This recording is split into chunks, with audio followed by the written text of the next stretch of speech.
जब रोड को बकरियां क्रॉस करती है ना तो साइकिल वाला भी घंटी बजाता है, हट जा हट जा।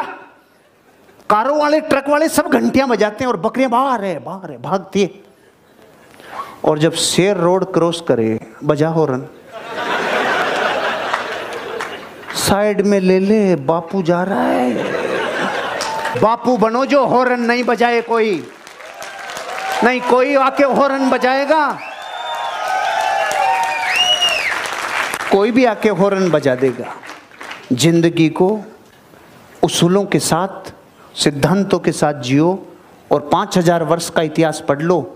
जिसने अपनी लाइफ को प्रिंसिपल्स पे रन किया है ना, अधूरा नहीं रहा,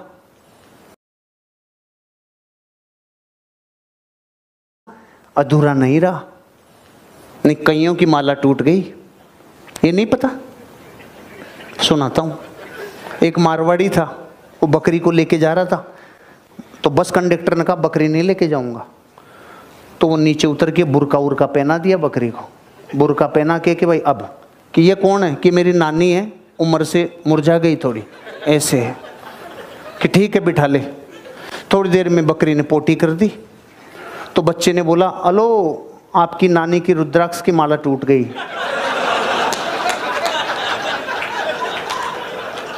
ये भी हर किसी को समझ में नहीं आएगा, उसी को समझ में आएगा जिसने बकरी की देखी हुई है, क्योंकि जिसने आज तक देखी नहीं उसको रुद्राक्ष की माला का पता भी नहीं चलेगा।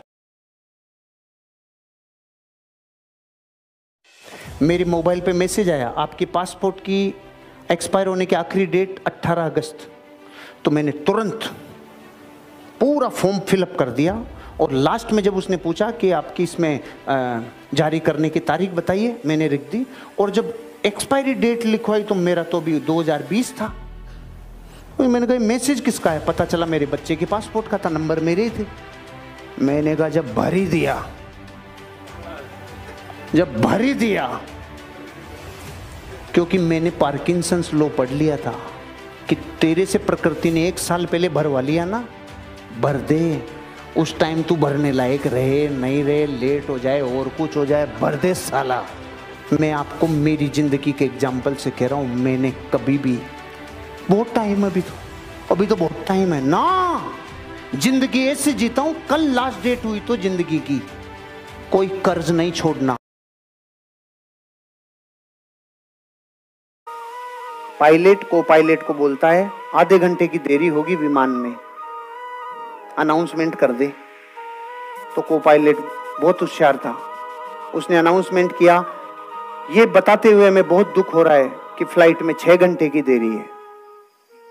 तो उसने बोला साले मरवाएगा, मैंने तेरे को आधा घंटा बोला, तू 6 घंटे क्यों बोल दिया। रुको सर रुको। तो सब ऐसे करने लगा। फिर उसने 5 मिनट बाद, अब समस्या मिट गई है, अब केवल 30 मिनट में हम लोग टेक ऑफ कर जाएंगे, केवल क्या समझे। अगर सबसे पहले वो बोलता ना 30 मिनट की देरी है, एक तो इनका बहुत, एयरलाइंस का बहुत लफड़ा है साला, ये सर टाइम पे नहीं उठते हैं, 30 मिनट का नाटक है, ऐसे ज्ञानी चालू हो जाते हैं। उसने बोला 6 घंटे की देरी, ओ अब तो समस्या सॉल्व हो गई है, मात्र 30 मिनट ही। एक भारत का आदमी जापान में व्यापार करता था, रोज मेट्रो में जाता था।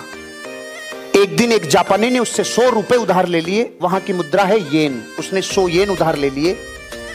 दूसरे दिन वो जापानी मेट्रो ट्रेन में नहीं आया, 3 दिन 4 दिन 5 दिन वो नहीं आया, रोज आता था, 5-7 दिन से वो नहीं आया। तो अपने इंडियन वाले का चेहरा थोड़ा सा लटक रहा था।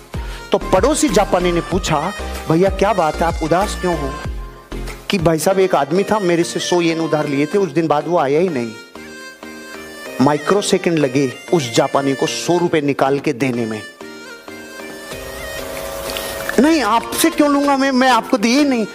अरे रे मैं जापानी हूं, मैं जापान का नागरिक हूं, और जापान का नागरिक होने के नाते मैं जापान का एम्बेसडर हूं, मैं जापान का राजदूत हूं। आप कहीं जाकर अपने देश में ये नहीं कह दो जापानी ने मेरा पैसा खा लिया, मैं इस जापान का हर आदमी जापान का नागरिक राजदूत है। हो सकता है वो मर गया हो, नहीं जापानी कभी धोखा नहीं देता। Oh my God, oh my God. Same घटना अगर भारत की होती, पता है वो क्या कहता, तेरे भी चूना लगा गया, तेरे, अरे तू यहाँ क्यों आया था यार, साला यहाँ तो चूना सभी लगाते। अरे क्यों देश को बदनाम कर रहा है रे, तू दे दे 100 रुपए। अरे अपने देश के राजदूत बनो, अपनी कंपनी के राजदूत बनो, अपने प्रोडक्ट के राजदूत बनो।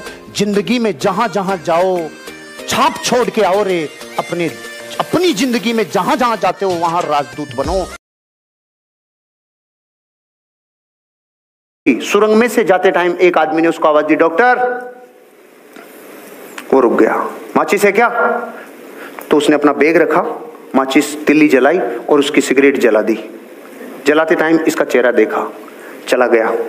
फिर जब वापस आ रहा था उस लड़की का इलाज करके, वापस उसने पूछा, डॉक्टर माचिस है क्या? इसने फिर नीचे बैग रखा, माचिस की तिल्ली जलाई और इसकी सिगरेट जला दी। फिर भी चेहरा देखा, आगे चला गया। रात को 4 बजे 5 बजे जाके सोया। सुबह 7 बजे इसके ऑफिसर का फोन आया, इसके डॉक्टर ऑफिसर का फोन आया कि आपकी अर्जेंट जरूरत है हमें। रात को अपने ऑफिसर का किसी आदमी ने मार पिटाई कर दी, बहुत ज्यादा घायल हैं। सुरंग में किसी ने इनको लूट लिया और इनको बहुत नुकसान पहुंचा है, इनका इलाज करने के लिए आपको आना पड़ेगा। तो पहले तो डॉक्टर ने जाके सुबह 7 बजे उसका इलाज किया अपने ऑफिसर का, और फिर पूछा कि इसका ये किसने किया? तो उन्होंने कहा कि जिसने किया था सुरंग में ये काम, उस आदमी को हमने पकड़ लिया, पुलिस के हवाले कर दिया। तो किसी ने इनको लूट लिया और इनको बहुत नुकसान पहुंचा है, इनका इलाज करने के लिए आपको आना पड़ेगा। तो पहले तो डॉक्टर ने जाके सुबह 7 बजे उसका इलाज किया अपने ऑफिसर का, और फिर पूछा कि इसका ये किसने किया? तो उन्होंने कहा कि जिसने किया था सुरंग में ये काम, उस आदमी को हमने पकड़ लिया, पुलिस के हवाले कर दिया। तो उसने कहा मैं उससे मिलना चाहता हूँ। ये गया और जेल में जाके देखा तो वो वही आदमी था जिसकी रात में इसने सिगरेट जलाई थी। तो इसने बोला, इसने एक ही प्रश्न पूछा जो आपके मन में भी आ रहा है कि मैं भी तो आया था, तूने मुझे क्यों नहीं लूटा?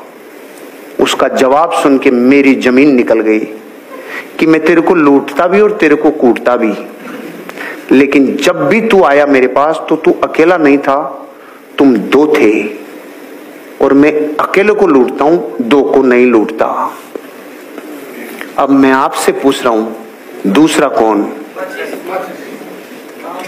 पहले तो मैं ये बता दूं कि वो जो आदमी कह रहा है ना डाकू, वो, अब मैं आपसे पूछ रहा हूं, दूसरा कौन? पहले तो मैं ये बता दूं कि वो जो आदमी कह रहा है ना डाकू, वो बिल्कुल सही कह रहा है, 2 ही थे, 2 ही थे। लेकिन आप 200 लोगों से पूछना चाहता हूं कि जो अपने प्रोफेशन से इतनी बेइंतहा मोहब्बत करता है, वो तो अकेला ही जा रहा था, उसको 2 कौन दिख रहे थे? इसका जवाब चाहिए। दिख नहीं रहे थे, 2 ही थे, वो इंसान नहीं था। बैठ जाओ, हाँ बैठो बैठो बैठो। वो देवीय शक्ति थी जो उसकी मदद कर रही थी। मैं आपको ये बताना चाह रहा हूं, जब ये स्टोरी मैंने पढ़ी ना, ये अमेरिका के किसी डॉक्टर की कहानी है जिसने अपनी बायोग्राफी में लिखी है, उसके साथ वो पावर थी जिसको आप लोग और हम लोग सुप्रीम पावर कहते हैं, क्योंकि उसको ये पता था कि इस आदमी के साथ हाथ